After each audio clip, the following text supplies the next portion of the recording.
Welcome everybody. And we're back with another episode of the From Season 2 breakdown with my co-host over here, the Screen King himself, Tamon Kane in the building. How you Man, feeling tonight, man? I'm feeling really good. I just rewatched the episode for the third time, so I'm feeling really good. Oh And it's yeah. Saturday. Oh yeah, it was one of them episodes. It was definitely a standout, Hmm. definitely gave me a little bit more than the first one. And we got some special guests in the building tonight, ladies and gentlemen. We got Michael Anthony. How you feeling tonight, Michael? I'm good. I'm here to defend my girl Donna because no Sylvester about to be on that shit. So I'm uh and we also got, the king himself, Sylvester down with Donna Barzay in the building tonight. Yeah. Originally, I just wanted to see how many characters it would take, and it did its job. So down with Donna, but I'm ready. I'm ready to get this episode going. It was good. It was good. Yes. Thank you for joining us again tonight. Thank you for joining us. We gonna get into it. Jaleesa says, "Hey y'all, thank you for Yeah. thank you for Hey, checking us out. Thank you for checking us out." hey, girl. So we got it. The first episode. It really started off as a little callback to me because we saw certain things that were reminiscent of the first season, and it was like, oh, everybody's weary, and just things are going to shit, and we had the big cliffhanger. We were like, what's going to happen?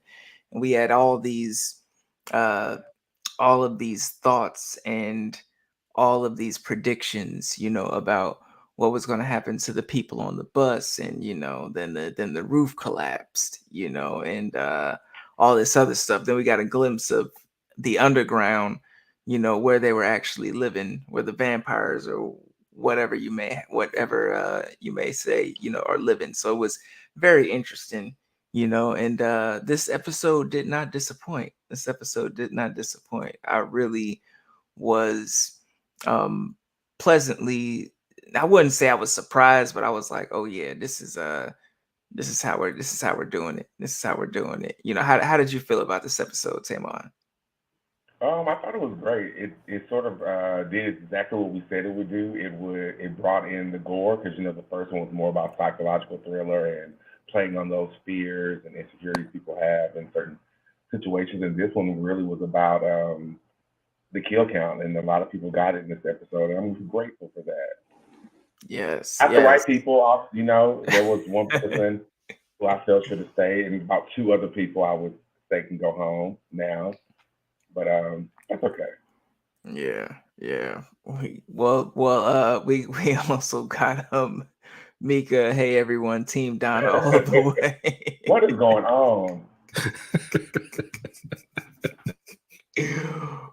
So how'd you feel about the episode, Michael? we learned some more information, so I was thankful for that. But now I got more questions. They killed a good amount of people, which I was hoping for. Uh-huh. Some people that I kind of liked before, now I'm like they need to go because they were acting a fool this episode. It didn't make any sense. But I Yeah. like the direction we're going. Yes, I agree. It was a character in particular that like pissed me off this episode, and I was just Oh like, yeah. you can go. You can go. You know, um Sylvester, how did you feel about this episode? You ain't got to let people scare you off. Say the character's name, Donna. I, I like how it's like season 2, episode 2, and we still haven't established if these things are vampires yet. We're just it's. I was like, yeah, they vampires, and then I saw them, and I was just like, I don't know, but I guess they still could be vampires because it's like from dusk till dawn, they look like snake vampires. These things look like ugly snake vampires, so it might work. But as far as the episode goes, I liked it. I like the definitely love the kills. I love just how they're building the world. First, our world was so small; it was just a small little box we couldn't leave. Now it's just expanding. Now Yes. this set of monsters. There's more, and there's so much unknown, and these people care a lot. I don't think I could care that much because they risking their lives for people they just met 2 minutes ago, and I'm like, nah, Couldn't do it. go outside. I would have gave him that bullet. He was asking for it. I guess once you're in the situation, life means a little bit more, and others' lives are more valuable. But I think I would be inside too, just like, oh, there's another one dead outside. That, Y'all in the that's where I am because like I felt like while you're in it, life is valuable. Your life. Your life. We got Mika. She says definitely a lot of kills in this one. Dude in the diner could have got it. He had to go. Yeah. Redneck Rick. That's what I call him. I was tired of him. I thought he was going to be a fun character from the first episode. He's that typical. I guess the jock did make it out actually. So yeah, when he grabbed the deputy, whatever his name is, Kenny. When he grabbed Kenny, I was like, Donald, just shoot him in the head. Get this over with. He was just like, let me out. Or sure, deputy. And Donald said, you're just going to have to kill him. And I was like, hold up. Because I'm not sure how many months you known this deputy, but I know it's longer than that dude. You could just let him walk off into the night and get eaten. I don't see why you're going to sacrifice the deputy. Oh, no. The life of one versus the life of many. Huh? The life of one versus the life of many. What do you mean, he man? Can go. As long as that rock is right there and nobody invites those people in, you would have been fine if you walked outside. I agree. According to the rules of this place that we don't understand. He's a liability. So, I mean, you easily could just look outside and see that none of them are near the door. Just let him out. Let him go. Don't let him back in. Anyone else that would go with him, just go. And then when they come running back to the door, I would have just been looking like, nope. Yeah. But then there's the risk of him like breaking a window or something. He if you don't let him back in. He does seem like the whole, I'll let you guys. That was something me and my wife thought about. Like when they put the person in the box, I was like, if I got punished and got put in this box to be eaten by these people, what would stop me from negotiating with these vampires and being like, if you let me live, I'll just walk in the houses and take all the stones so you can have a Oh, you shady.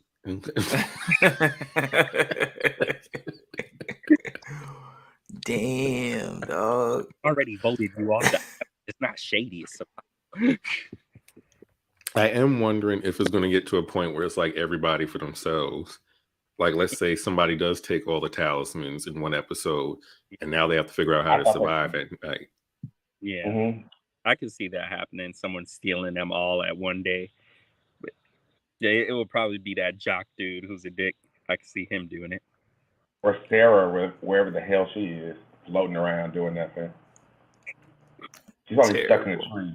We've been losing track of like the most important people lately, and it's like we lost track of what's his face, the crazy dude with the lunchbox. We lost him. Victor. Yeah, Victor showed back up, and now we lost the theory still.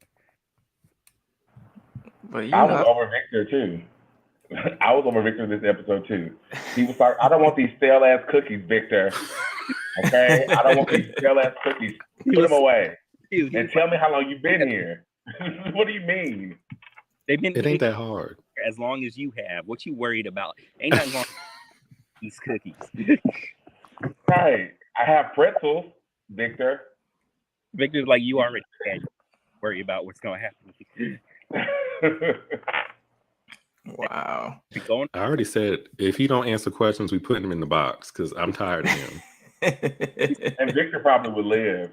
No, but yeah, he probably would. Like, I've seen this truck every day, and you just walk past it. You ain't never looked inside. No one is investigating in this town, and it's irritating. Like they all just decided this is okay. I'm just gonna open up a bar and run this diner. No. Only one person is investigating, and that's Boyd. And Victor sort of got him together in this episode. He was like, I thought you were on what did he say? A quest? Well, did you find anything? Victor, don't ask questions. Give answers. He was petty. Yeah, he was very petty.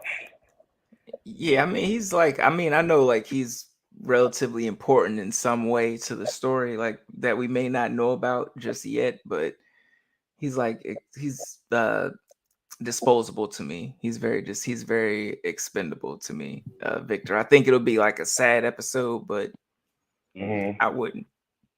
I'd be like, oh, you know, the stuff before. Oh, Vicky. Because then it's just gonna be them trying to decipher his third grade crayon drawing. Sick of it. Oh yeah. We got Mika. She says they were trying to save them bus people. Fatima was taking me out a bit. Ellis had to try everything to get back in the sheriff's office. She broke down. Facts, Mika. And when I had brought up earlier, somebody pissed me off and they could go. It was Fatima. She could get the fuck up out of here because that's what I'm talking about too. You over here banging on the damn diner, the post office window, you know. Like and what's up with these windows in this dimension or wherever the hell they at? Because they must be made of steel. Because these things she was wearing that window out. Yeah. I was like, it wasn't no light taps or no, hey, it wasn't open hand. It was, fists, and she was very acting like she didn't know what the hell was going on. She was acting brand new, like she just got there.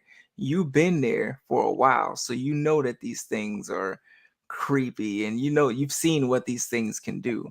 So why the hell are you banging on the window? It makes no sense whatsoever. To look into her character, I feel like maybe she lost somebody on the first day, and I feel like most of this protection that everyone feels like drawn to doing is because if no one protected them on their first day, they would be dead. So I feel like it's just kind of like the whole, what you call it, pay it forward when someone buys you your coffee. Yeah, that thing. So I think that's what. So I feel like the way she was breaking down, I feel like maybe she lost somebody and she saw that within those people. But yeah, the windows are strong. The houses are not. Apparently, they just fall down. So. But I'm like, I was gonna bring up horror movie tropes, and Fatima really is that final girl. That moment, she just doesn't care about anything. She's like, "Let me out!" When they're trying to sacrifice themselves, the one who got Kelly Rowland killed. That's who she is. Exactly. I was sick of her, and so when she was like, "What are you waiting for, huh?" She had that moment in the episode. I was like, "Pop, you've been here too long to be going through this. I know you may be triggered, like Sylvester said, this is maybe somebody on your first day got sliced and diced. That happened to everyone, okay? She would have cussed me out. She would have broke up with me because I would have been so disrespectful that whole fucking moment. Oh, yeah, for sure. Every name, word I could think of, you getting called that. Because if you let them things up in here, yeah, it would have been a misunderstanding. Like I would have probably locked her ass out. I would have been like, all right, you can stay out there. You can stay out there. Wow. Because really, because at the end of the day, you got to protect yourself. And it's one thing if you don't know what's going on, but you've seen what these things are capable of, just ripping your insides out and people laying on the street, with their rib cage exposed and all this other shit. And you still want to act like a damn nut, like what the hell is going on? Just like the daughter, Julie, I think that's her name. Mm-hmm. Julie, seriously, you're gonna go have a tantrum and try to run and go save your day? Fine. I mean, I was understanding her this time. Debatable. It was debatable. She thinks her mother's dead, or maybe dead. She don't know where her brother at. Her father might be munched on in the middle of the night. So I kind of get when she heard that scream of the other dude getting eaten. I get it. She like, what?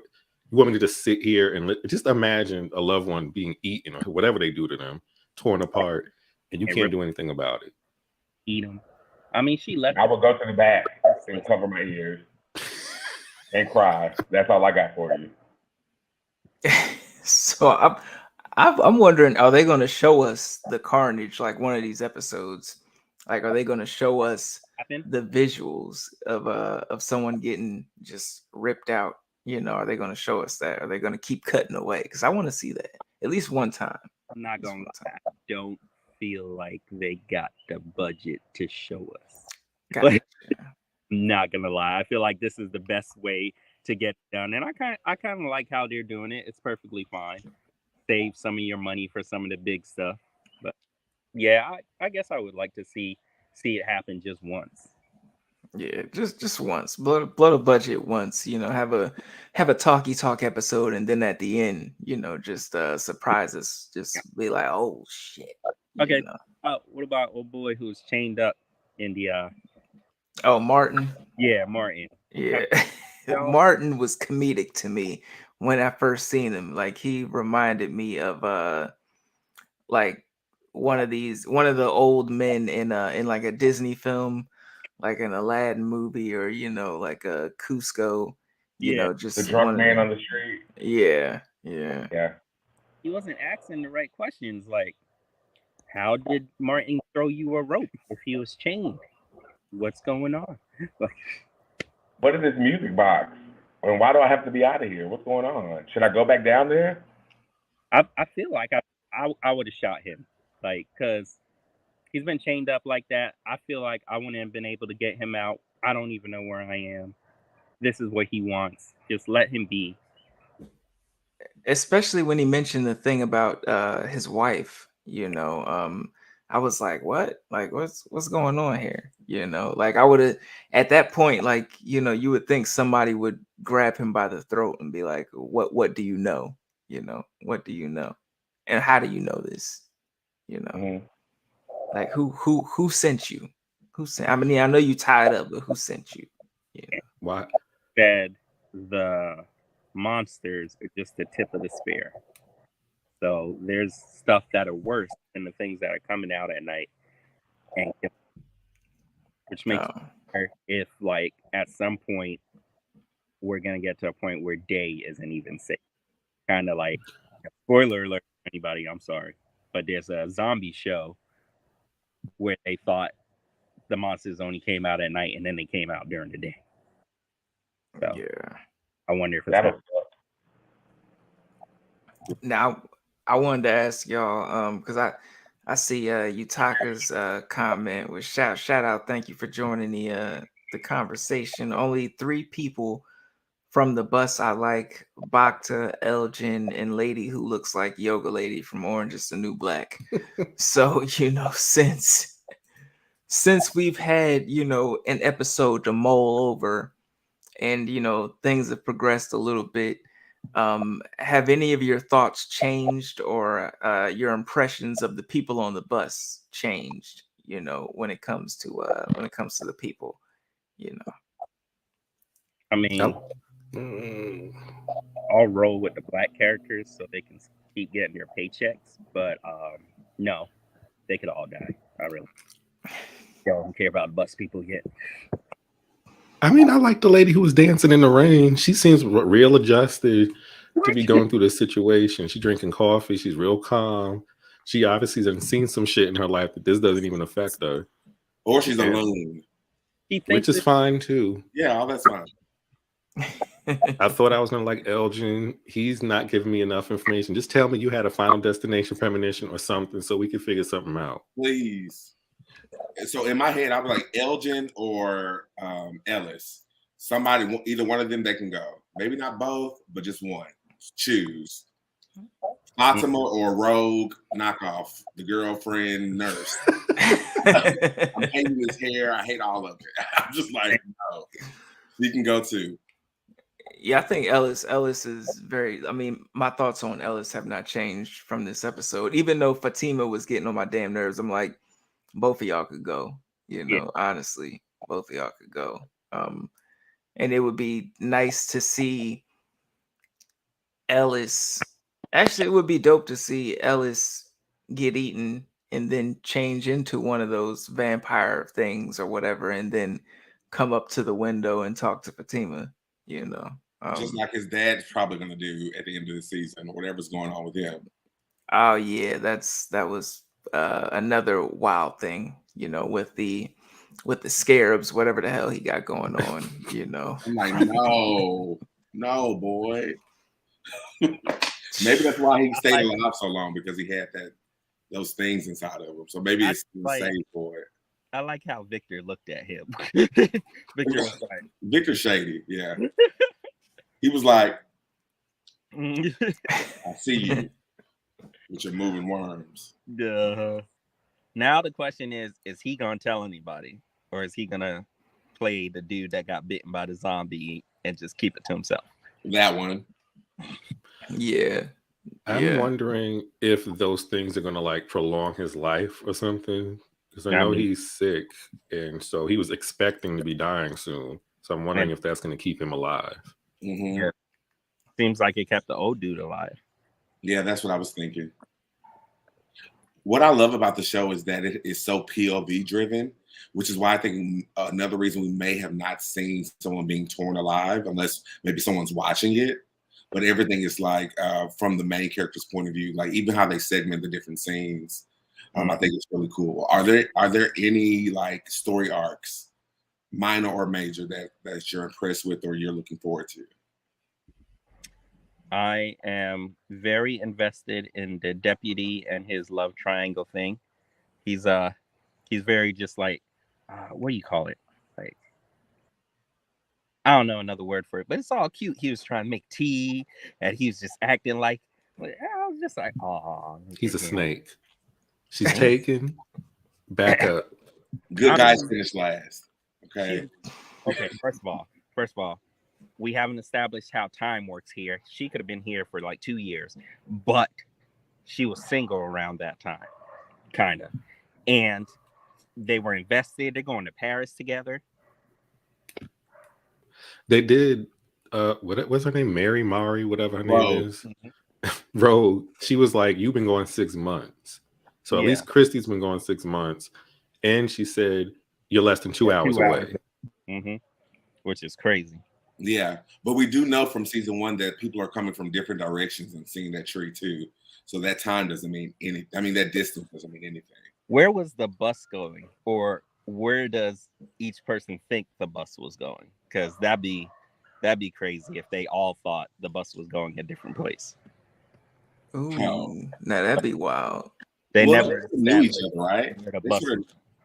I felt like they knew each other, at least like the jock and Final Destination boy, and I don't think they knew each other. I think they had that quick bonding moment where he threw up on him, and now they established their relationship of hating each other.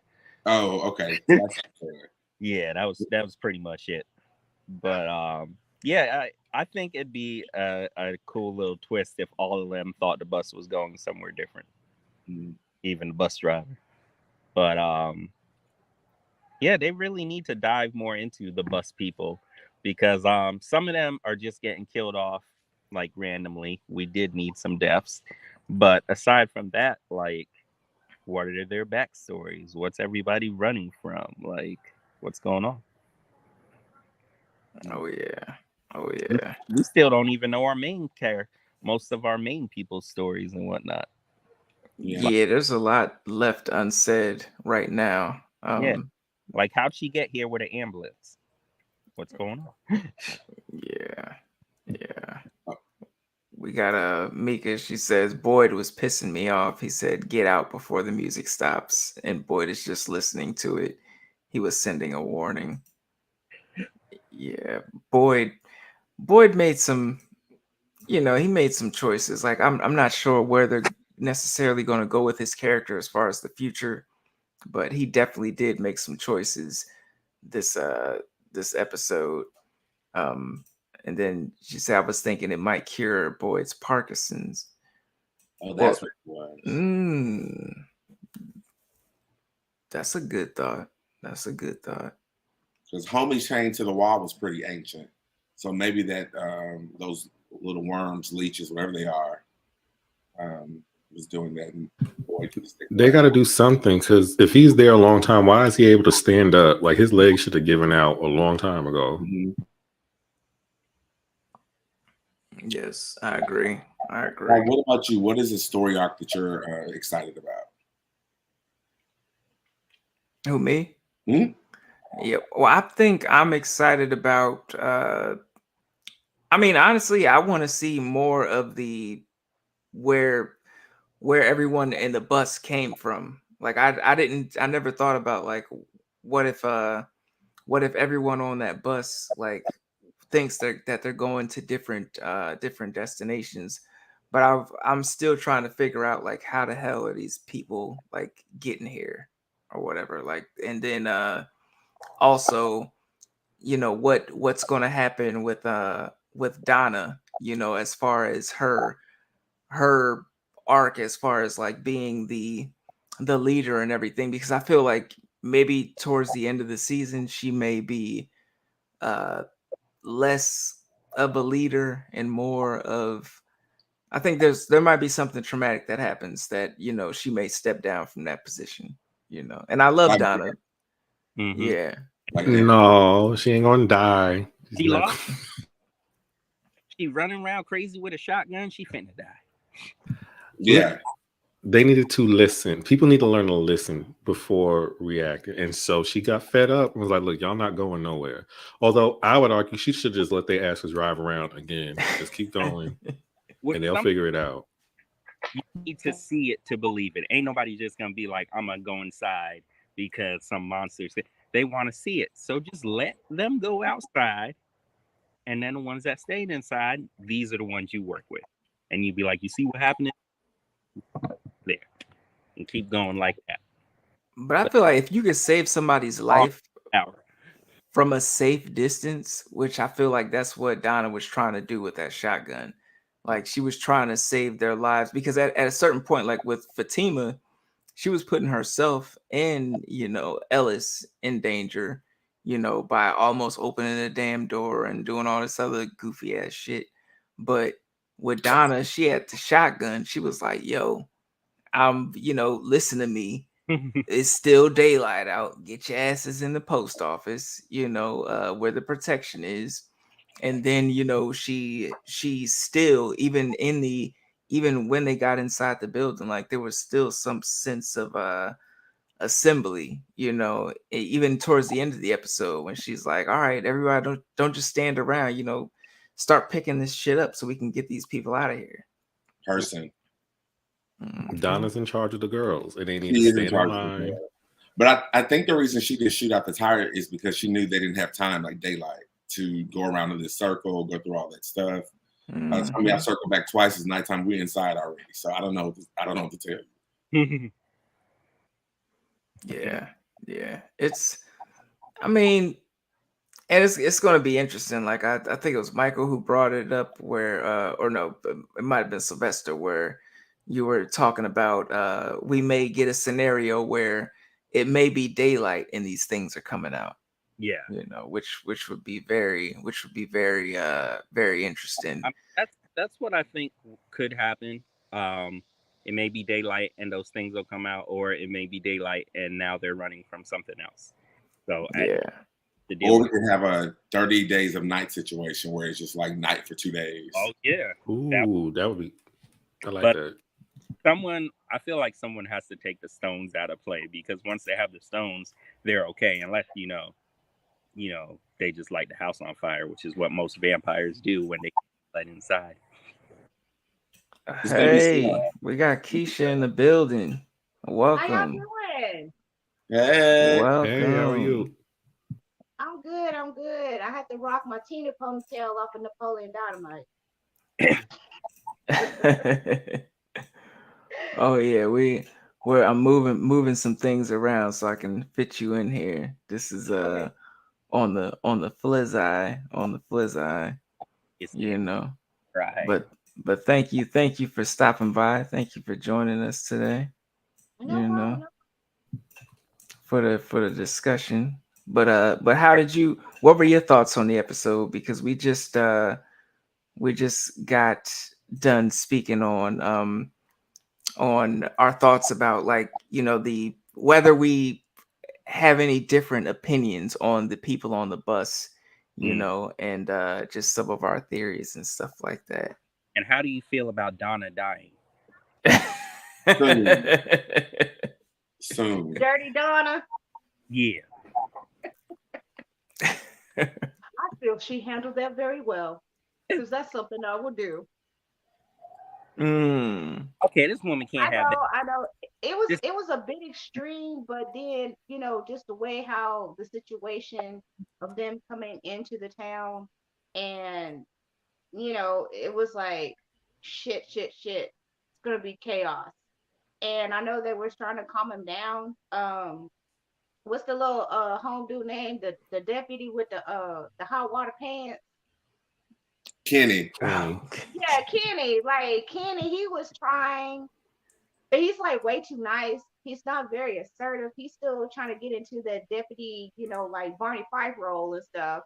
But I feel that like the whole town, because Boyd is gone, they try to do as best they can, with the situation. And yeah, Donna handled it, but it was a little bit extreme. Um, but yeah, I kind of feel it went okay, but it didn't go okay. But they at least try to have some of the people in the diner. I mean, the other ones who didn't listen, they got their ass gobbled up. Does anyone feel bad for the old couple on the bus? No. Um,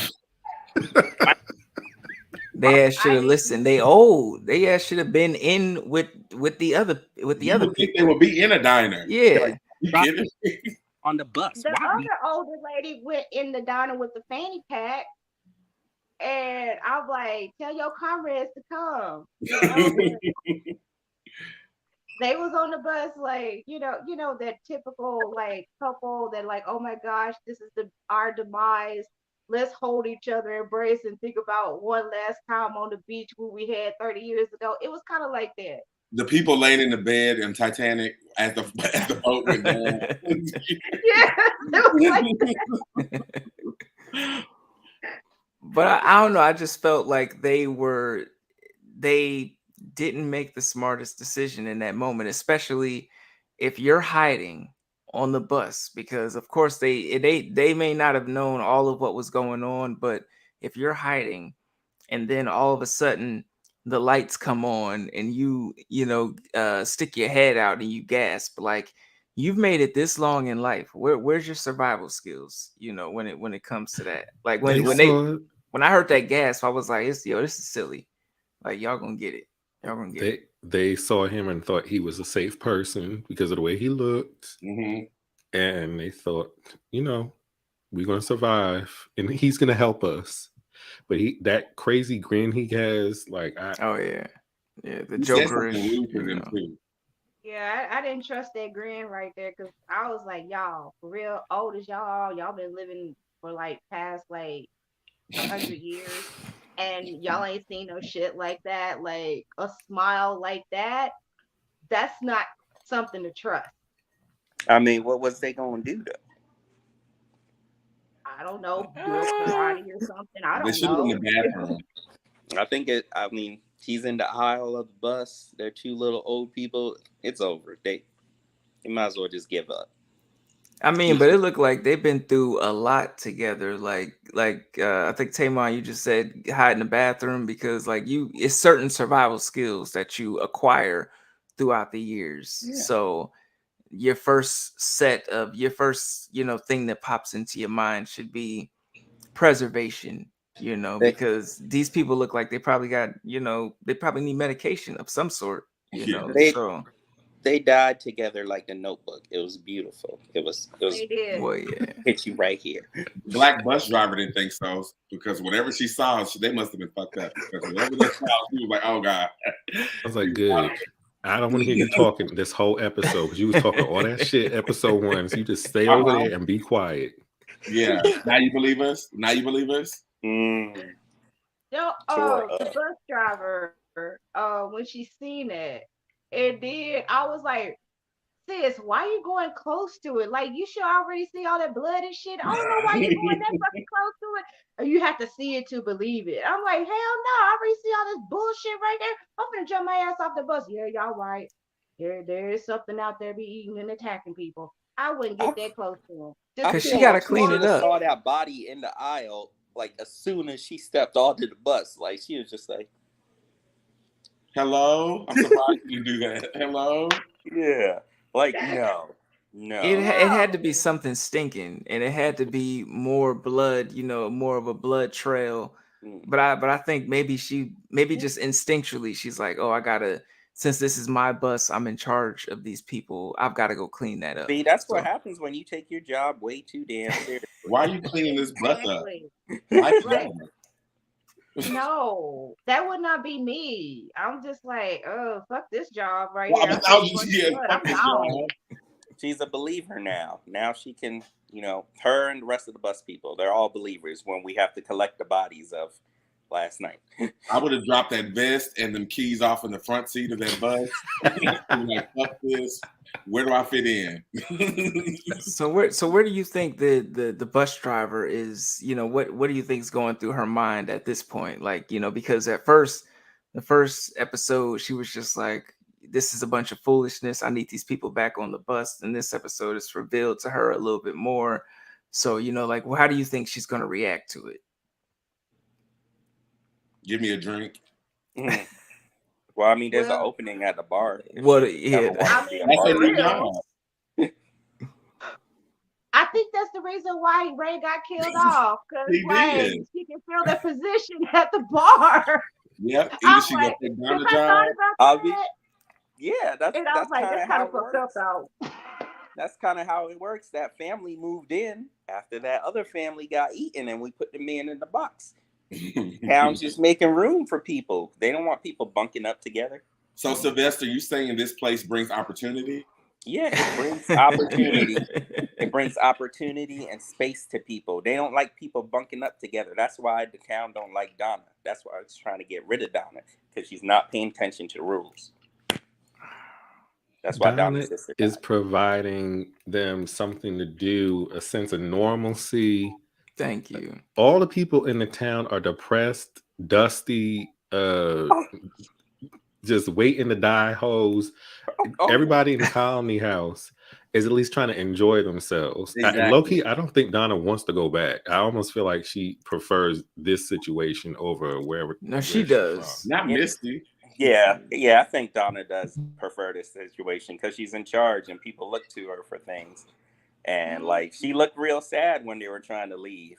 But I'm gonna put a little hole in your philosophy, because if everyone in the colony house was happy, why was old boy letting that vampire in? Horniness. That's Yeah, they different. should've talked to Needed him. her. See, Because he all wasn't the He getting didn't enough wanna weed talk. and enough up sex in the either. colony house. All the coochie was used up in the colony house. It done been ran through. So Busting it down. It's Freaknik in there. Yeah, but He over here talking to vampires. Colony Nick. Is Colony that what Colony Colony Nick? Nick. And the vampires had a field day. You know they've been talking about getting into that house. That's what they talk about Yeah. every day. They're like, I wonder what Monday they we taste gonna like. get in. And she probably telling all her vampire friends, I got my way in. I'm just working on it. It's the long game. They're like, all right. But who would y'all see as like the savior of the series so far? Like who's Boyd? the one handling Boyd? Yeah. of course. Jade. If it wasn't for him, they'd all be sleeping in like ditches in the ground. That's Mm, true. Okay. I was gonna say Donna, so we got Boyd, Donna, and Jade. Jade is this. I don't know. This episode was missing him. I'm Team Jade all the way. So Oh yeah, it was missing him. it was missing him and his the brightness and love he provides this world. Mhm. This And the world. ideas that he steals from the deputy's mom. He understands capitalism. He gets it. Oh, So, what do y'all think about? Because we know Victor sees things, and Jade is seeing things, but now Tabitha's having visions of like kids and shit too. who's Tabitha? Yeah, who the hell? The That wife, heifer that was like the heifer. That's Jim's wife. The one the that one in the fell down the Oh, cave. hole. Jim's wife, the one who she had a Yeah. vision. Wait, who? Who's Tabitha? Tabitha is The the annoying woman. That was oh digging the hole? yes. Yeah, Oh, who'd she see? she was seeing things in the downstairs. That's in because the they were cave. there. Yeah, she saw the She was monster. seeing I what don't was think there. she saw the No, dummy. I'm telling y'all, before the monsters woke up, there was these little wooden sticks blocking out a Oh, hole, yeah. and there was a little bald kid with like a little bit of hair Yeah, that was she did peeking see through. that. She was too damn loud for me. I mean, I was like, my blood pressure went up because that bitch would not shut the fuck up. And I'm like, shut up. Shut up. You're gonna wake him up. Like Victor's like, you need to be quiet. And he's just like, I'm like, bitch, shut the fuck up. Oh my God, you're gonna wake him up. You know what? I was like at the point, like, you know what? I hope they eat your ass. Okay, well, Because you she know will what, not shut up. Keisha, how did you feel about Fatima this episode? What was going on with her? I feel that she lost her light like that, and it's because of the buzz of all those people have like triggered like a lot of things of what she dealt with before she came to that town. And so she was all like light and positivity and free love and everything else. And then the bus came, and then she's like, holy shit, this again? And she just lost her shit. And I think that is like very realistic of her, like for her character to be like that, because we see her, she's very light as air, and now we see her in a different emotional position to where we're just like, what's going on with her? And we understand like, oh, she's freaking out. Like she doesn't she can't stand it because all what happened at the colony house, and then all of this like with Jim and being buried, and then here comes the bus. She couldn't handle it. So I totally understand her meltdown. That was a nervous breakdown that she had. Oh yeah, I agree. I agree. Like I feel like I mean, when I first saw it, I was just like, all right, I was pissed off, I was irritated. Like I'm still irritated by it, but it's understandable, it's realistic, I was irritated too. I was really irritated a lot. I feel like it was an irritating situation with her, but I feel like out of most of the people I've met in this show, she's a survivor, and I feel like she's gonna find a way to get past everything. Yes, we got a Utaka. He says, Donna, because Boyd is still not asking the right questions. Jade can choke respectably, sir. Hey. I First of just all, want to say that as a Jade advocate, that slander will not be tolerated. what questions does Boyd need to ask when Donna has had Roger or whatever is Victor living in her house this whole time and never once asked Victor anything? Donna don't want to leave though. Boyd wants to leave, so Boyd need to be asking the and question. That's what I'm saying. The group would like to go home, and Donna is against that. So we need to eliminate Donna so we can move past and the move town forward. people want to go home. Colony House is fine where they at. Exactly. We've been the waiting. town people are the ones who want to leave, but they too stuck up in their little isolated houses and don't want to go up to Colony House and talk to nobody. So they need to talk to Victor. Don't forget that cheaply made houses. Cheaply made houses. Don't forget that. Yeah. I mean, the windows are sturdy, but everything windows. else is, cheaply made. I even think when the house fell down, the windows were still together. That's all that was left. But Mika, she says, Boyd brings the structure and Donna makes those tough decisions that would be hard for someone like Boyd to do. I feel that. I think that's Donna's role. Yeah. And I think, as the progression of her character, like she may eventually like lose that sense of tough decision making, as time goes on.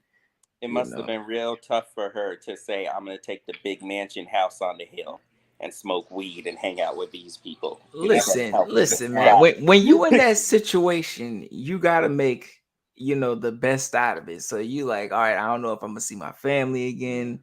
I probably had a shitty ass. We don't know like what her life was before this, because she was talking to people like, you know, well, if we get out of here, like it might not be as cheery or as happy as we think it She might is. have You to know, face whatever check fraud scam she had going on in her Not past. Sammy.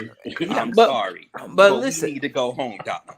but if you saw, what was it, the Invasion with Nicole Kidman, you know, Mhm. which was a Yeah. remake to the Body Snatchers or Yeah. whatever, and at the Mhm. end when the aliens, you know, the aliens won, but then they lost, you know, at the very end, and they're watching the news coverage, and you know, she's just looking like, damn, you know, we was kind of better off, you know. And there's always that question of human nature, like, is Yeah. human nature as we are, is it really worth it, you know, moving the way we move, you know, versus someone else taking over with a firmer hand. And it may not always be pretty, may be ugly, you know, but it may, for certain people, a zombie apocalypse or a vampire apocalypse Yeah, or a ghost that's their vampire second birth. zombie apocalypse, it may be their second birth. They may be the man or the woman, you know, in Yeah. the situation. I mean, that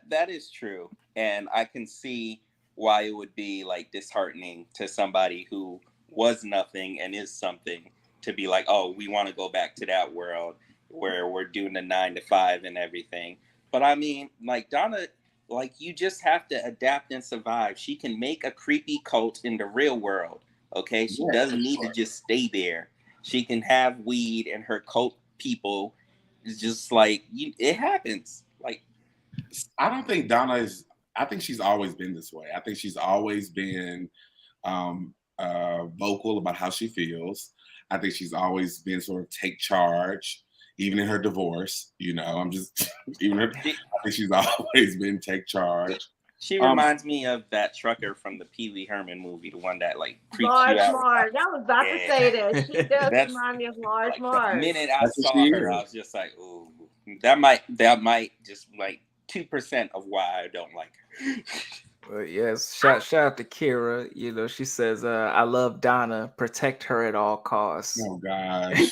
I like Donna because she is no nonsense, and she reminds me of a lot of women around here where I live at. Very hard, very fun.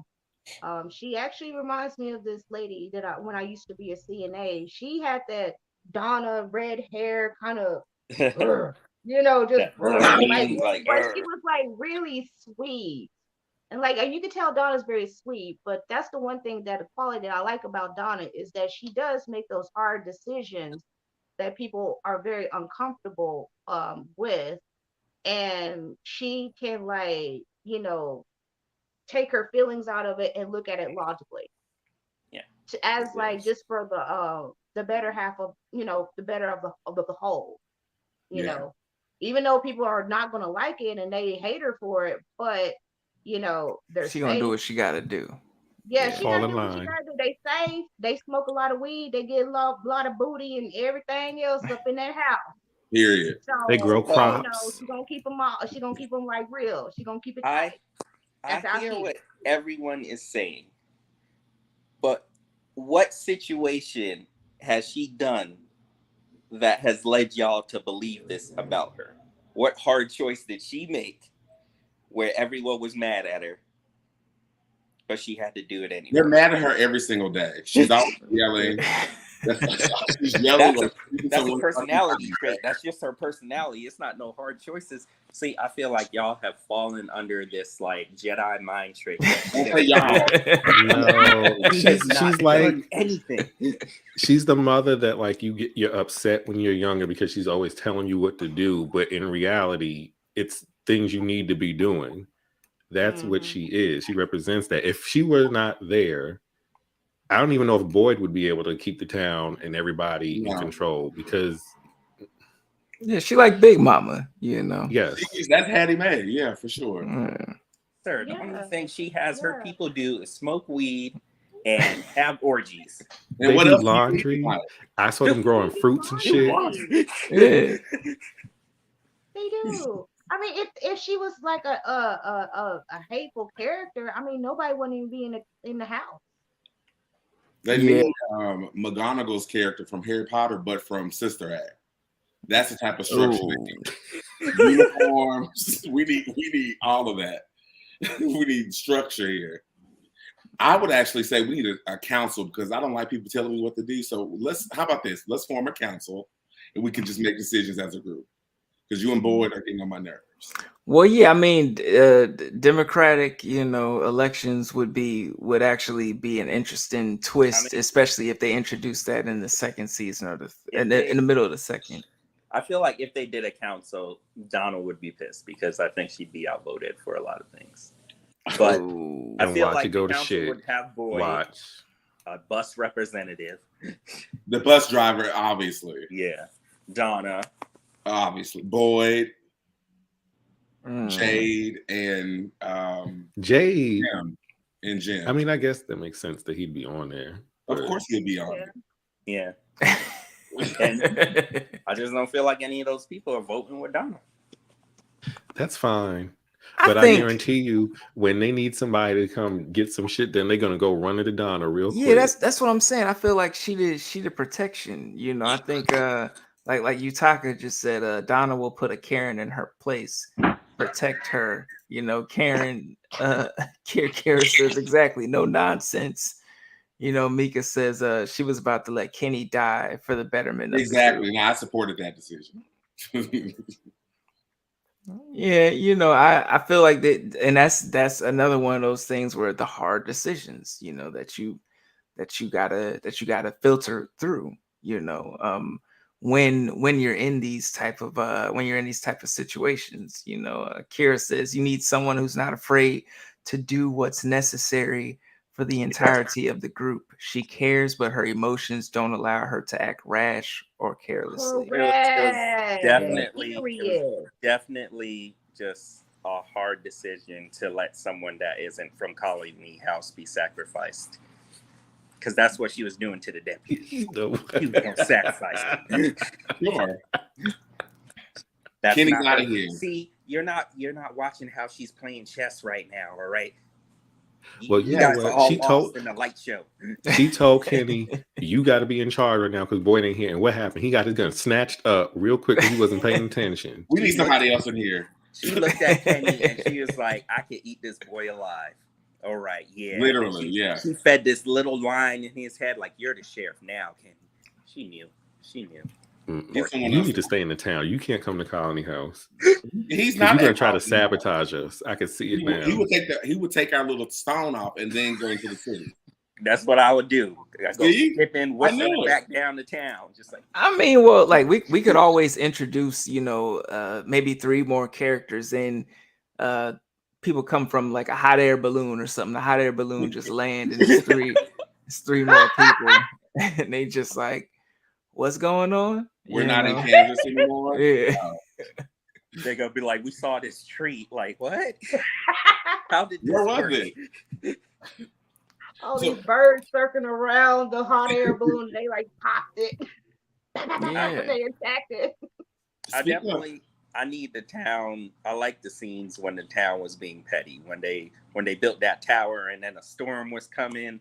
I was just like, this town is petty. I need more scenes like that because that had me go. Exactly, Mika. Don't trust Sylvester around Colony House stones. Please don't. Yep. So my question is, where the hell is Sarah? Sarah's been missing since the finale of the first of season 1, and she can hear voices and she's protected. She's like Sylvester, taking down fucking amulets and leaving doors open. So like, where is she after her tree jump? She with them people that told Jim, like, you better tell her to stop digging in this damn house. And she with them. I almost, since these other producers from like Lost, I'm almost wondering if there's another town next to them that's dealing with different shit. And like that's like who was on the radio and they're watching over them for some reason. That town only gets to come out at night. Like, yeah, vice versa. Yeah. I feel like them bringing up that sometimes you get stuck might be like a hint of what happened to Sarah. Like maybe she went through the tree, but wherever she is, she's stuck with the whoever's running this thing. I don't know. Like this thing got me asking too many questions. That's a. I mean, it's a good question though. That's a good question. You know, we Have gotta. y'all discussed about when Boyd called up from the hole and the guy that was there, the old timer with all Oh, the Martin. Who wanted Oh to yeah, die? Yeah. Leslie Martin.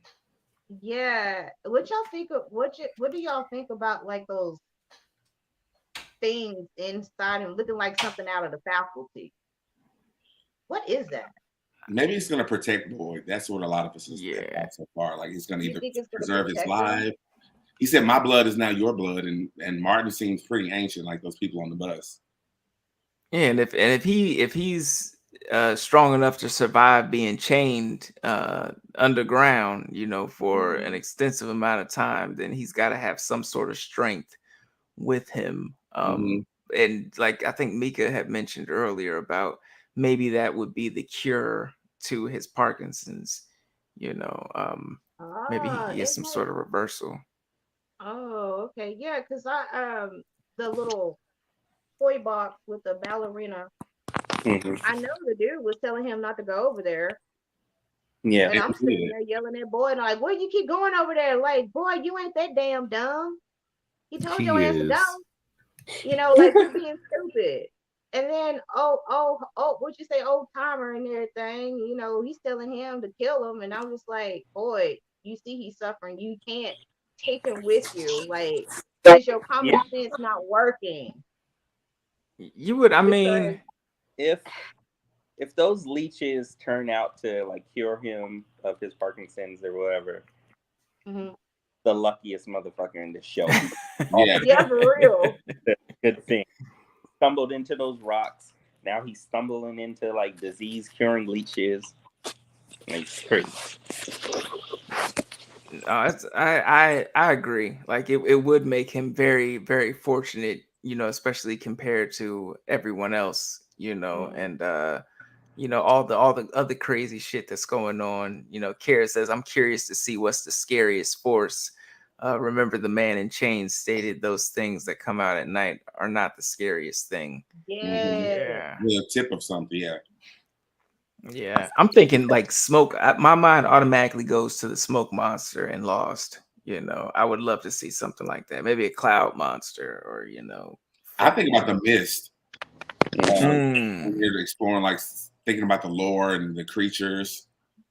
And I remember we talked about that, Tyrone, about the spider web is exactly like the mist. Oh, So it may be like a big old spider monster or the spider creatures all in, you know, in whole. I'm out. That's worse. I'm out. I could deal with the night vampires, but you got fucking spider monsters out there. Like I'm out. I feel like whatever it is, like part of me doesn't like trust Martin. Part of me thinks like he's overseeing all this stuff happening. But if he is like a captive of these bad things, clearly they need to keep you alive, maybe just to feed off of him or something. So I don't know. What was his punishment? I mean, they should have kept him malnourished if they feeding off of him. Yeah. That's what I think. If you're gonna keep somebody alive, keep them fat, keep them keep them nourished and stuff, not looking ancient. But see, those feels like he's not legit. Like I feel like he might be part of why everyone's there. So you think he's like Jafar? Yeah, like how Jafar undercover. Yeah, because I mean, one, where the rope come from? That's my big thing. Yeah, where the rope come from? If you was chained up, so maybe he has abilities. Well, why you chained up? Maybe it's just a mind, you know, thing. Because if you can get out of chains, like sometimes that's the person who he's just playing a mind game with everyone. He's like, oh, I'm in chains, you know. Because if I was That's what I in on it and the creator and all this stuff, I would totally be like, oh, help me. like Help me. Saw, like the body that was just sitting there. Yes. Yeah. Didn't the whole place disappear when Boyd walked out or something? It changed. Yeah, everything just went away. I'm sick of this show. Stop it. Like, it really has me thinking I need to write down everything we know for sure, because every episode I'm having more and more questions. See, and we're not getting that many answers. So this inspired me to write a book where I answer nothing. Terrible shit happens, and at the end you're gonna be like, "But why?" And I'm like, maybe I'm book. getting tired of because you were yelling wrong. and screaming and the same thing. Where's the answers? I'm perplexed, but I'm tired of yelling and screaming. We're gonna have to torture him, because so he did give some information. He was saying like all the stuff he has in that truck. Yeah. Some of it is from people who arrive, and some of it is that some of it was there before he got there, so we know it's the town's older than him. And then some of it was from his mother, so we know he came there with his mother, at least her. And she's that's all the information he gave us. He got to know more shit. He's not saying nothing. And low-key Jade might be the one who's going to ask him questions, because I think Jade is going crazy trying to. I think Jade is going to be instrumental at some point. Victor I think he can talk to Jade, and I think he can talk to the little boy, just because he relates to the little boy on that level. And like you said, Jade is going crazy.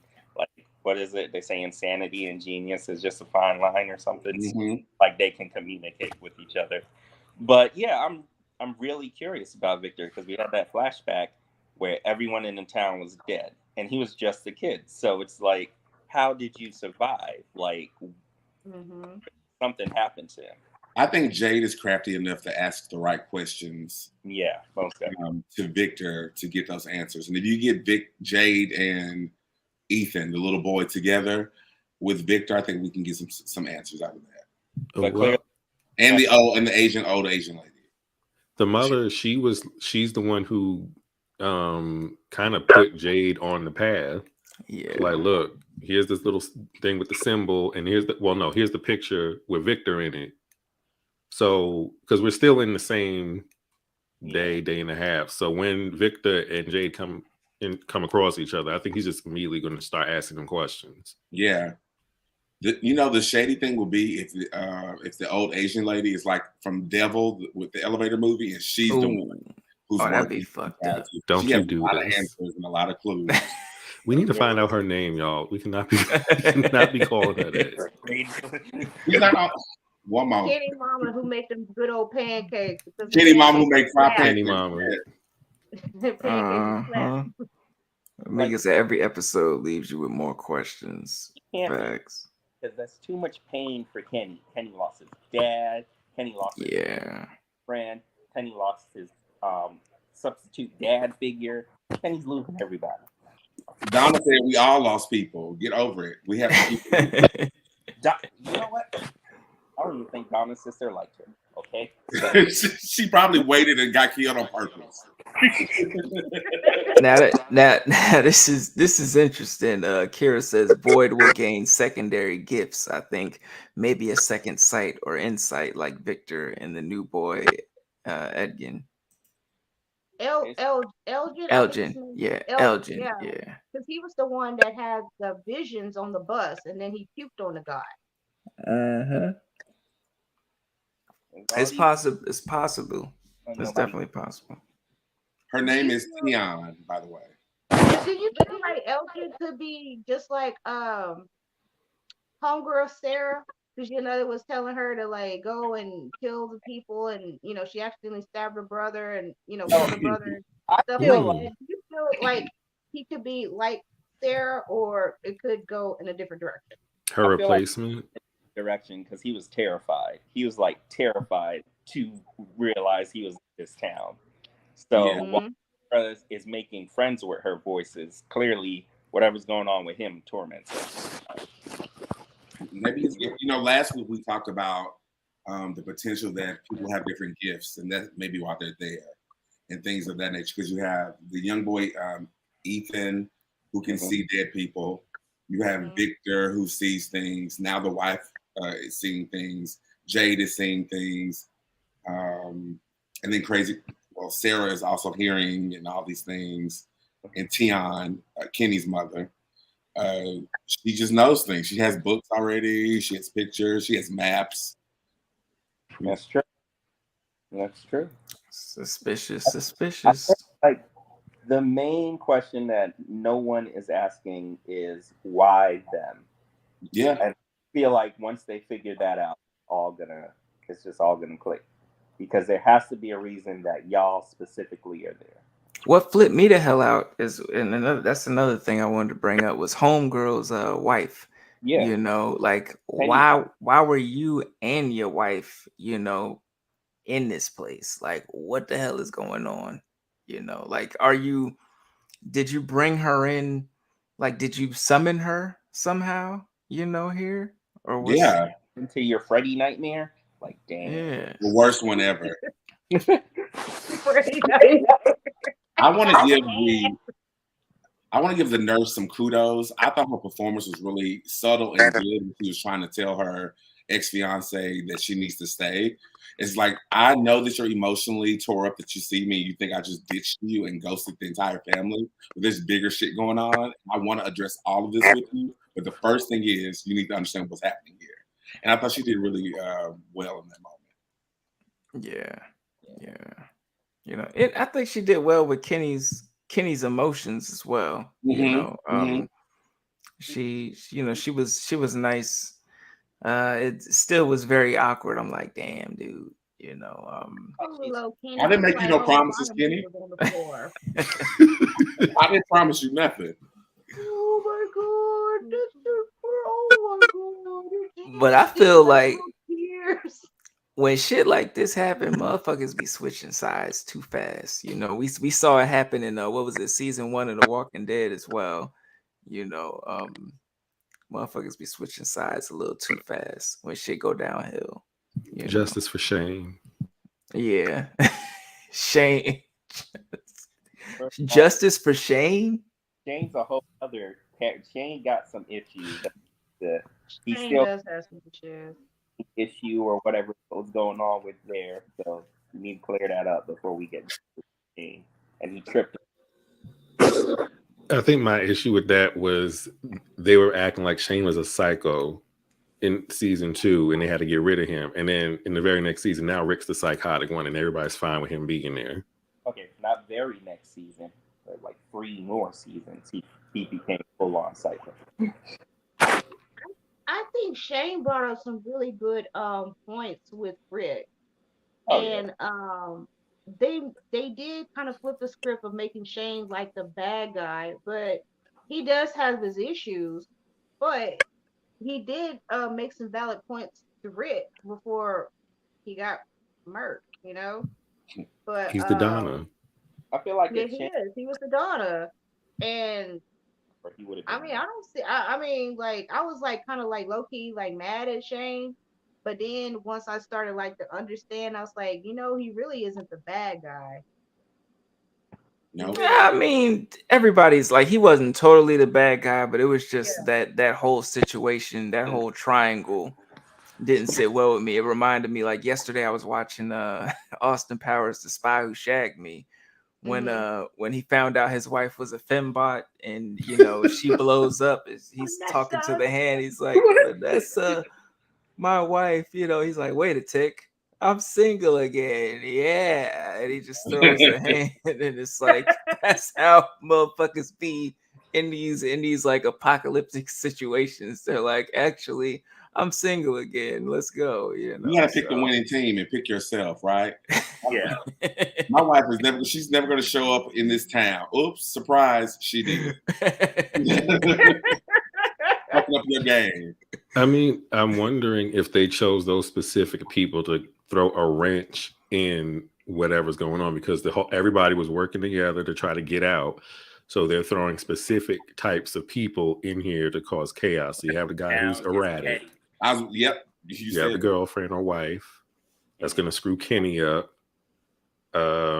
But Kenny gonna make this work. It's gonna be a throuple, sister wives, brother husbands. He's gonna make this work. Kenny's probably gonna leave himself outside on purpose. Once he sees them having sex or something, he's over it. Yeah, because I can see that happening. That's why it hurts so much. Like, I can see him just seeing them kiss or something. He's just like, just walks outside. Yeah, because I mean, I don't know if you guys ever seen it. Why do women kill? The first season they had something similar to that, and it was a throuple situation, and the guy was just like, "Oh, I can't deal with this. You know, this is becoming an issue for me." Yeah. And you know, it's like in theory, it's like, oh yeah, you know, but when you're actually looking at it, it's like, damn, you know, when feelings are involved, because Kenny, he's a lover. I feel like Kenny is he's a monogamous man, you know, he's a lover, you know, so definitely. So you're right, Kenny has to kill her. I didn't want it to go that way, though. Thank you. I didn't want it to go that way. I mean, that would be dark as fuck if Amazing. It would be crazy if they actually kill Christy off, and so neither of them can have her, and they're just left there with each other. See, you work for this petty ass town. That's how you thought of that. That's wrong. They don't need to do that. Get rid of the other nurse, the first one. Don't do that. That's wrong. When we figure out who's behind all this, I'm sure that's how they are behind the scenes. Like, yeah, let's throw a thunderstorm in today while they're trying to get to heaven. Some kind of Truman Show thing. Like, you know what we need to do now. I think they need to, like I said earlier, with the hot air balloon, you know, have maybe another love interest for Fatima, and then have that little solid triangle with Fatima, Ellis, and the new person. She needs another love interest because Ellis. I don't know about that. I don't know about these love interest shits and everything. Yeah, I feel the same way. I'm like, I'm so over the love interest stuff. I mean, I'm sick of like Tabitha and Jim shit. You know, oh, we want to get a divorce, and then all of a sudden he goes down the hole, and knowing good and dang well she ain't supposed to be digging a hole, and then he goes and let's go find my wife, and I'm like, dumb ass. You supposed to. Debris? You know, the debris. You trying to look for your wife. You was about to divorce, and all this shit come about, and then all this debris. I'm like, you have a 99% chance of getting killed. But and you know what? That's his wife, and I feel like, yeah, he wanted a divorce from her, but it was like, was it over some petty shit or was it over some real shit? Because if she slept around with somebody else, then it'd be like, all right, leave her ass down there. It's because they lost the baby, and ever since then they just haven't been right. Yeah, and that's something that's and that's a complex, issue also, especially with that. But I was just like, bro, just wait it out. I feel that she was all right. She should have shut the fuck up when she was in the tunnel. But I feel that like Jim, he went, reacted on emotion, trying to dig her out, and then all of a sudden it all fall down on him. And now he's stuck, and then you have Julie going crazy. My dad, but you wanted to go to Colony House because, they had all the good shit there. Yeah. And then you see like the adult stuff and you got scared. And so now I think it's like a decision for her now that even though the house is gone, that she's going to go back. She sure is, as she should. Yeah, I'm gonna stay. Yeah, but she's gonna go back to her family. No, I feel that that's another decision about Julie. She's gonna go back to her family. She got to go back to her family. She made a choice because it ain't enough soap in Colony Those are the rules. Those are the rules. Donna said you pick it, and that's where you at. I'm so sorry, love. Your whole house is collapsing. Good thing for you. You have to stay already. If it only takes one lovesick dude to get the whole Colony House killed, I'm going back to my house where we control. You don't have opens up the doors. At that tree stump, you pick to come up there to Colony House. That's how Donna's going to be with a shotgun. You belong to us now. I'm going to defend Tabitha real quick because I don't think she's that interesting of a character. But all I know is if I fall into a cave, I'm probably not going to be that calm. I'm going to be quiet, but I'm going to be scared as fuck. And if I see them laying down I may not be able to function. So I kind of get, especially if they start waking up. I've done an escape room, so I can't handle high stress situations like that where there's no space to move around and run. So I understand being a little elevated in the moment. Yeah, it's understandable. It's understandable. Kira, she says they're gonna run out of places to stay if more people keep arriving. I was nervous about a busload of people dropping in and different personalities all at once to contend with. I'm assuming that this is the largest group to arrive so far. Perhaps it was the key for one or two on the bus to arrive. And that's interesting because if people do keep arriving, you are going to run out of places. You are going to run out of stones, or maybe you're going to eventually have like food. People are going to eventually run out of resources, and like where does that leave everybody? Like Everyone for themselves to get slaughtered. Because It's I feel not like they someone can like build a Sylvester house would in show 8 up. hours. It's not like they can build a house in 8 hours, Well, yeah. But then, I mean, probably with those The houses, is gonna build the house for them. Nobody's asking where these houses came from. Like y'all living in houses, not knowing who put them up together, and someone just snapped their finger and it falls down on you. Like, people need to ask more questions in this show. That's all. Sometimes asking questions will just give you frustration. Well, yeah. Like if this house, if tomorrow morning they wake up and this house is back together, I'm over this show. I'm over it. I'm over it all. I'm over every single thing that happens. Fuck that house, and I'm not saying it. Someone built your house again. I'm like, the bartender is gone, so who making alcohol now? Is it somebody in Colony The black House? bus driver. That's the her. bus driver. That's a new job now. The bus driver. She's making good liquor now. Crown. She's making Crown. She's definitely town. She's not Colony House material. Y'all can have her. Yeah. Period. She needs to stay at the town because Colony House is just not safe there. But I feel like now that house is collapsed, remove everything off the surface, build a bunker underneath that's extra space, clear all the motherfuckers out of there, chop their heads off, do what you got to do. Build it, and then build like a storm shelter, but a vampire shelter, or something that they definitely need, a mass graveyard. So just clear all that debris and get the graves going, because a few people gonna die. So you just get the hole ready. No, they burned up. We don't do that. We're not burying people no more. We burning people now? Damn. Period. I mean, we don't have all this land. Yeah, it's too. Bodies on. Yeah, because to be honest, like it's a lot of fucking effort. Like I feel like I would. Thank you. The most I would do is drag a motherfucker into the trees somewhere. See, that's Colony House thinking. You need to the town people. We bury ours, okay? Well, you got a lot to bury. In fact, there was 2 recently that was already buried that you don't have to do too much work with. That's true. Shout out to Dead Bartender and Brick. Is that his name? Who had Brick and Tom. So, yeah, but you throw your back out burying or digging up graves, and like they don't got Bayer or Tylenol 3s, on the no BC in the powder. Yeah. You know who has all that stuff? Colony House. We have pills, we have weed, and you gonna come mosey on up the streets, Sylvester, when your back is thrown out for digging all these holes for your dead townspeople.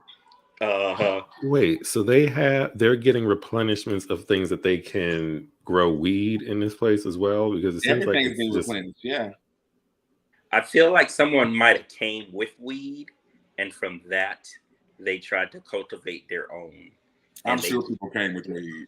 I think that's what happened. Where they're getting the peaches from.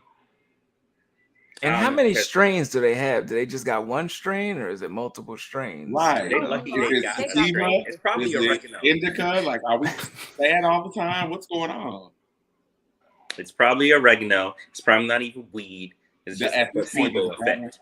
Well, yeah. At this point, it's it reminds me of that episode of The Parenthood when he switched out the son's weed with tea. Because the son was smoking for creativity, he switched it out with tea. One of those wholesome episodes. So I feel like at that point, I would smoke herbs, you know, because you know they smokable herbs like shit. Something. Whatever you bring me, that just Yeah. it's fine. Let's just see what this does today. Yeah. Yeah. Shit. I I'm mean, they like, got. You do got all that time. I mean, they got shrooms. I mean, yeah, you don't see any cows around, but I know there's shrooms growing around there too. They and got that's my ghosts. thing. I feel like that's dangerous as well because shrooms fuck with your perception a lot. So if you already seeing a bunch of fucked up shit and you taking shrooms, like you one bad trip, you opening all the windows, you know, You'll that learn night. from you That's have to what learn happened to each Home time you try Dude. it. That's what happened to Home Dude when he opened that window up. He He thought was on shrooms. he was saying, "I choose better," and then look what happened. You know what? I want to see what's in Jay's toiletry bag because I know he got everything. Him and his friend who got killed in the first episodes of First season 1. episode, yeah. I mean, at least you know I feel like everything his is car is organic. full of everything. Yeah, no one's lacing anything with fentanyl or anything. Like everything's organic and Pure. Colony House. Yes, pure in Colony House. You know. Thank you. We Maybe appreciate Jay. that. Y'all remember Jay was tripping because Yeah. he was on it. He was on some good dope. He was on Mhm. some good dirty dope. So I know he at least has something that he has packed away just in case. He's just Yeah, his not letting car's nobody probably full know. of it. He was Mhm. like, Probably this is my cocaine last in the payment. hubcaps. Like he's probably got tons of stuff. That's why I paid to be prepared. Yeah. Because one day you may see a tree in the road. Everybody sees the tree. One day your tree day might come. See, this show has so many layers. It has life lessons about seeing trees in the road, how you grow from it, how it changes you. Yeah, and worms in your skin and all this That means things. so And Like don't you go know outside at night. shit that I don't know. It's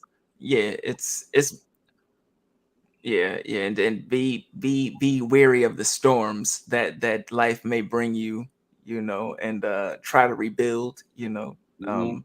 There's a lot of lessons, a lot of life lessons that you can take from this When you show. get the chance to leave your parents and go live at a temple on the hill, go to the temple. Yes. Don't go with your parents. I mean, you know, everybody's got a different relationship with their parents, but I feel like I would have had to, me personally, I would have had to roll with my parents, like, because it just, I don't know, Colony House, even though it seems fun, it just seemed funky to me. Like, I just feel like motherfuckers ain't got deodorant over there.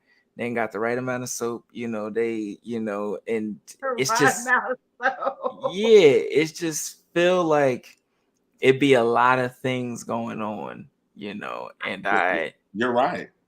That's why yeah. that toiletry bag got to be right.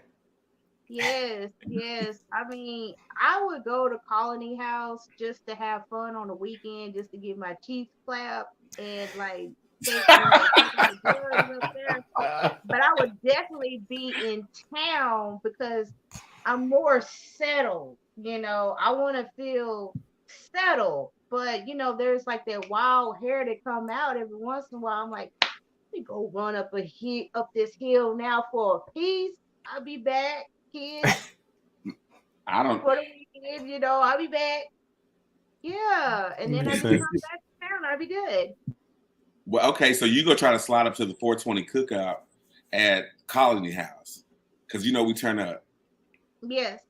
We charge, so and we it's do. not cheap. We charge stones. We want the stones off your houses. I'm going to say this right here. I will let you borrow one for the weekend when I'm there. But other than that when that Monday comes, I'm gone with my stone. I'm just saying. Mm-hmm. I mean, I would bring some stuff from town. Something. What would you bring? What's your dish that you would bring to the cookout? Ooh. Package of napkins and some soda. Package of napkins. That's real because I would appreciate the napkins. Yeah. We're taking soap, Lysol, hand sanitizer. We're taking all that for payment. Yeah. Okay. All right, and I throw a bar of soap or two, some Dial. It's not the best, but Dial is very, you know, standard. The Yep. old people, they always like y'all go wash the tail. When you go over your grandma's house, they have that Dial soap or that Irish Spring. Yeah, Mika So says I bring you some of something like tea that. and pancakes. Thank Yeah, you. We need those. yes. And well, we're charging people to clean the bathrooms in Colony House. So Yeah, we need some potpourri. We need The some. bathrooms, all the couches people sleeping on with each other. yep. The Um, I trash, take will, it out. I will hook Yes, y'all tea. up with some vinegar and some lemon. Okay, some vinegar and some lemon. So we're gonna add some baking soda. So we're gonna go, natural with it, but you still can get shit clean. If there's some bleach that comes somewhere else out of the woods, we give you a bottle of bleach. But I We also Y'all feel can use like in the all the car. motherfuckers in Colony House, like, what if somebody get an STD? Like, do it restarts over in the morning? Like, in this world, there are no STDs. yeah, you're I don't clean. think so. I was wondering if you can get pregnant here. I'm waiting for that moment to happen with somebody. Because they don't have Ugh. condoms. Well, they could if you brought some. They be like using yeah. cloth diapers and stuff because they ain't no like. Well, wouldn't that suck to be pregnant in this situation? Oh, I that would mean, suck. I mean, it's not as bad as what was the other one? Uh, shit. What was that? What was that show? No, that movie. A Quiet Place. When old Oh, girl was pregnant. I feel like that that's a battle worse scene. Dumb as situation. hell. Why are you Yeah, getting pregnant? yeah. Yeah, I done because been life has to pregnant go on. No, it twice, doesn't. so I done been pregnant twice, so I think that shit will suck big time. And guess what? You're probably gonna have like all kind of different like pregnancy problems. Then like the prenatal vitamins. Who gonna be doing the checkups? What if the baby head like turn? Coming out ass first and everything. Who gonna have to do the cesarean? You gotta think of a lot of shit Uh-huh. like There's that. nurses and stuff there, but you're right. The I whole mean, process will suck. but she like second year or something?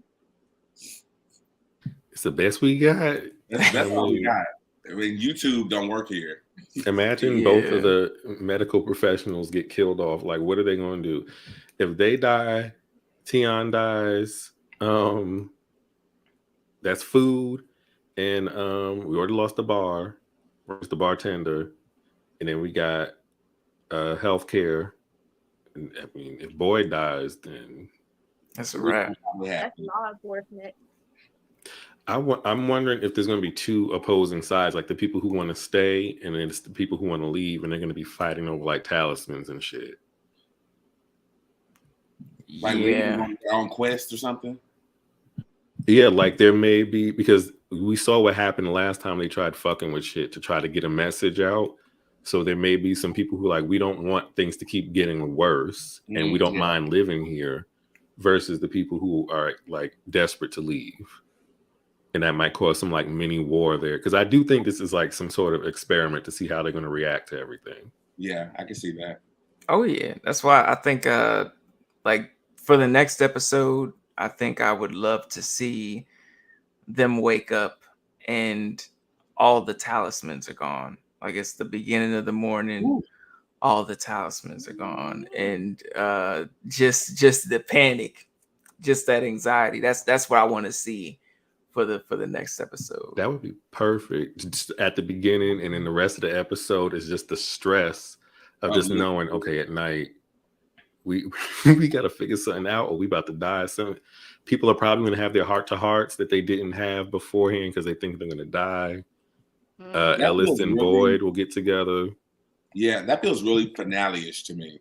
Waking up and Yeah. all the like half the episode has to be about let's go look for them again because you found them once.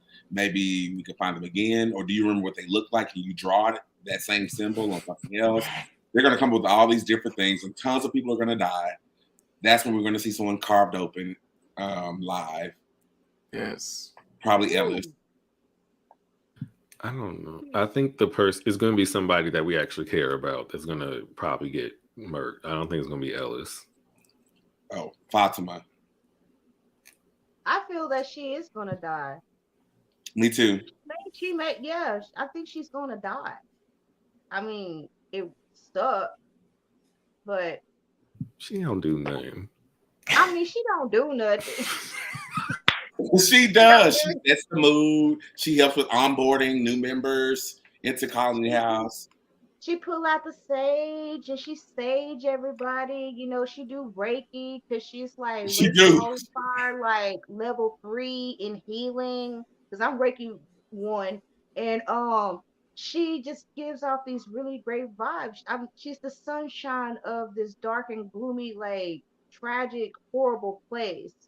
So You you sound you like what Ella's monologue would be when you just said that. That is Ella's Yeah. She is the sunshine and the dark you're and on the gloomy. sunshine through the darkness. Yeah. So, you know, she get marked and everything, you know, I feel that everybody's hope would be lost.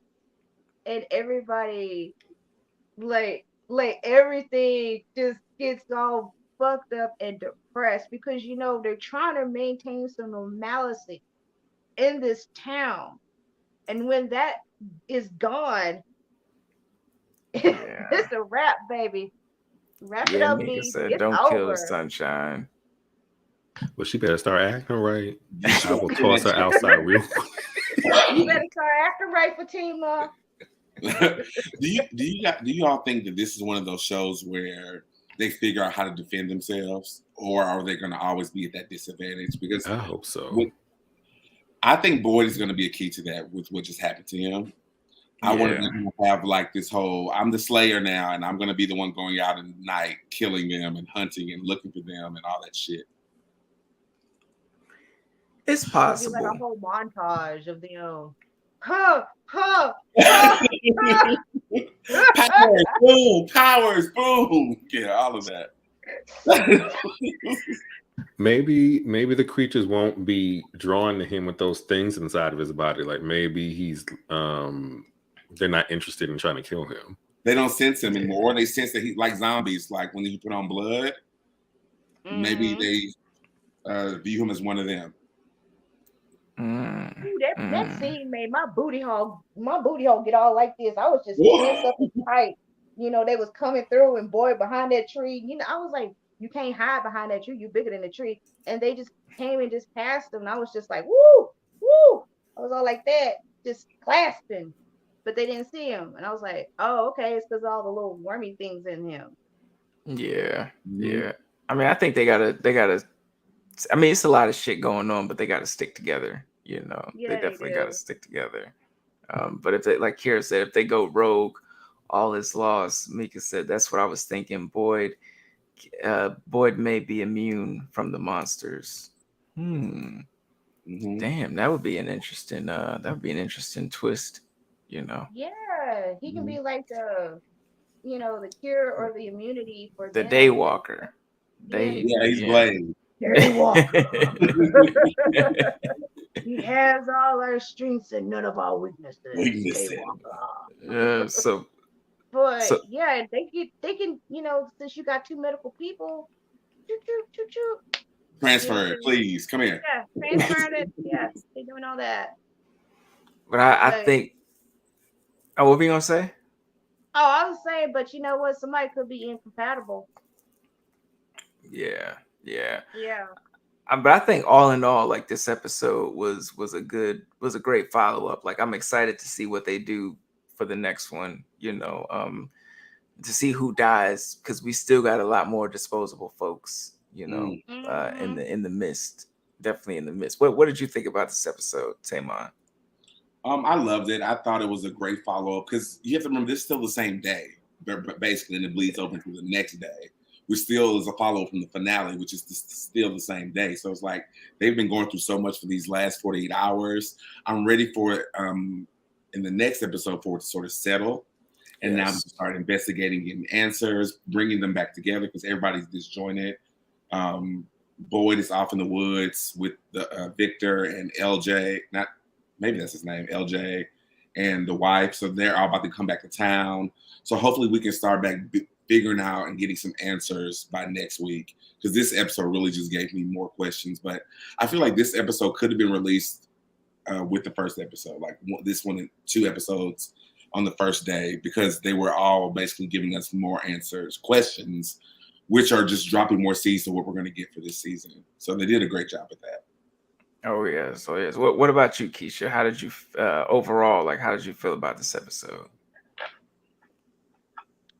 Um, it was all right. I do like the whole diner scene. I like the tension from that. Um, we can tell like there's gonna be some new replacement characters um throughout the season. Mm, I'm still kind of like I'm in a way I'm still kind of mad at some people because now they're starting to pay attention to Victor, and it just took them like up to season 2 to like actually pay attention to Victor and talk to him. Yeah. And I was just like, oh, okay, now you see who he is. Now you're asking questions. Oh now y'all trusting him. Because there was a few people that didn't trust him. Yeah. I mean, he acting like somebody outside the corner store. Like, you can talk clearly. You only want to talk to that little boy. That's what it irritates me, because he picks and chooses who he wants to tell shit to. But So you gotta understand that he does have that mentality like that little boy, because when he got to the town as a child, even though he's like about 60 some years old, he still has that mentality. He understands everything. He ain't slow. He ain't like remedial. He just is just stuck in that age. But he's Yeah. very aware of everything. And I think they just overlook him because of that. But he feels Yeah. that he can just relate to what's the little kid name? Noah? Charles? Yeah. What's the little boy name? Billy?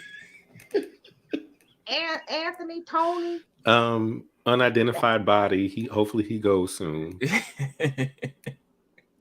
But yeah, I mean, I do Ethan. Ethan. Ethan. Yeah, Mhm. Ethan. That's his name. I know it was some plain name, but But you know don't what? worry, don't worry, my daughter got a plain name too.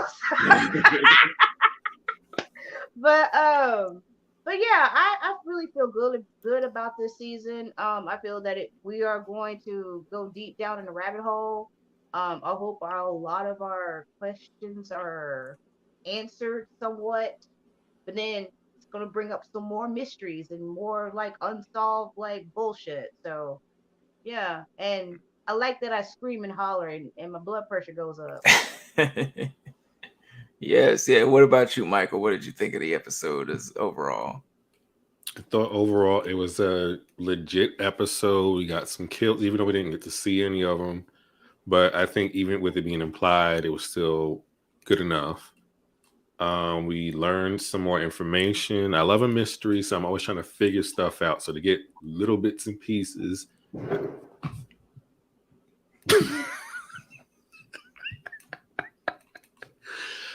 That's what we do in the Victor if he don't answer my damn question next time. But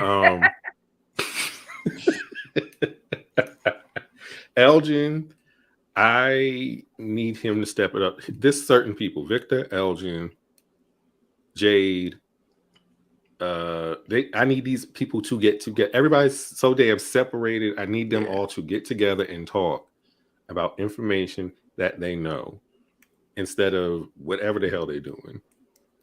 Yes. And I know, I'm excited. I'm hoping there's going to be a mutiny at some point. I want some internal conflict instead of everybody working together all the time. So I'm hoping there's some like weird.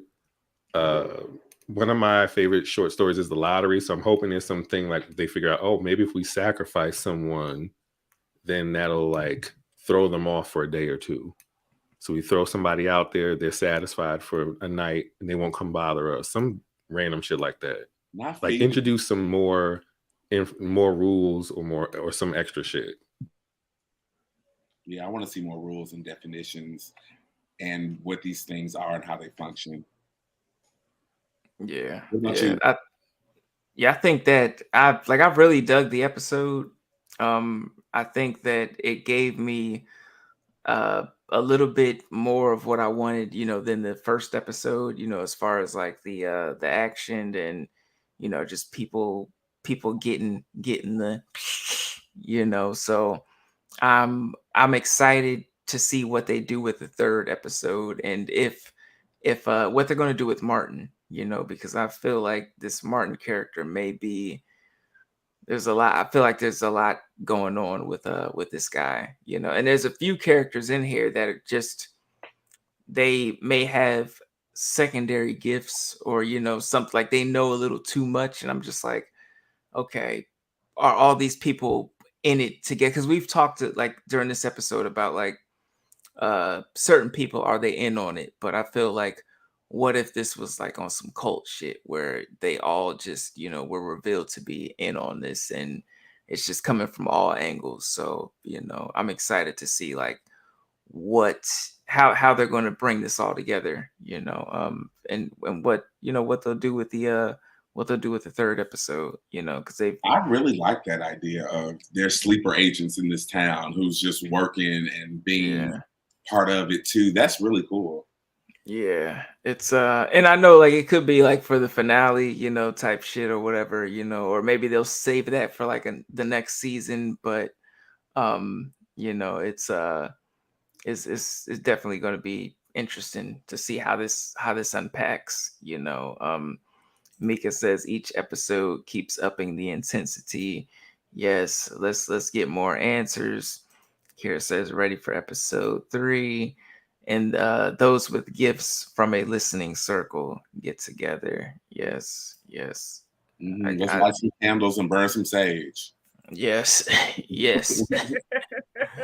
But I want to thank y'all again for gathering and talking about another episode, from another episode actually premieres tomorrow.